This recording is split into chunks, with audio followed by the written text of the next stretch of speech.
Stefan here, and it's beautiful weather out here, and I just want to welcome you once again to this wonderful time that we're gonna have. What do you do after a relationship breakup?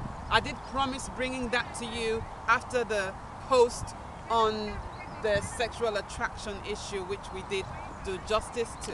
First of all is to recognize that it is not the end of the world, and that it's a learning process for you. Depending on the extent to which you went into the relationship, that emotional attachment and connection to a married partner is stronger and greater than that if it was a dating relationship.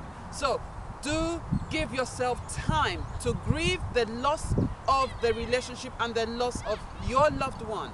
Now, in most cases, women do take a longer time because we do have that interactiveness and strength in the relationship. In fact, women derive a lot of value and self-esteem from their relationships. It's wonderful to know that you do understand that about yourself. And then second thing is, once you give yourself time to grieve the loss of the relationship, that puts you in a mode of vulnerability and transparency, more so because you are still grieving, and naturally you would look for a salvage or a succor to the pain that you're going through. So the normal and natural thing a lot of times is you want to get someone that will help you through that and let it not be on an intimate level. Yes, you could get therapy, yes, you could get coaching, you could get counseling, but don't go into a relationship that's called a rebound relationship.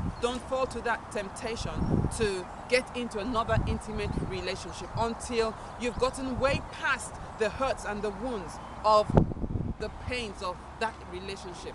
Third thing we would look at here is give yourself space. Learn about yourself. Go into who am I really? Sometimes we go into a relationship because we fell in love and we want the other person to gratify or meet our needs. Now at this stage you found out, in most painful terms, that does not happen. Another person cannot meet the inner needs that you have. And having gotten through that realization, it's time to now understand yourself.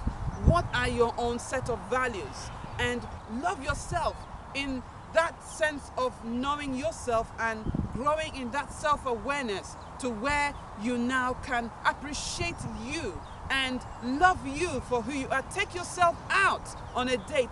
Go into a restaurant, get yourself some flowers, get yourself a box of chocolate, pamper yourself, do yourself good, read a book, do something you've always wanted to do for you so that you learn to love yourself, and then you can, in return, with time, love another person. And don't allow the baggage to seep in.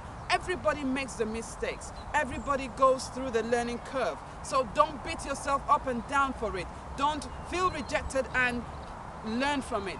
That's the most important part of this message I want to give to you today.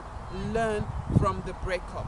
What are the things that happen? What are the cycles and the patterns? And what can you do, to yourself and with yourself that would help you grow above and beyond that pattern?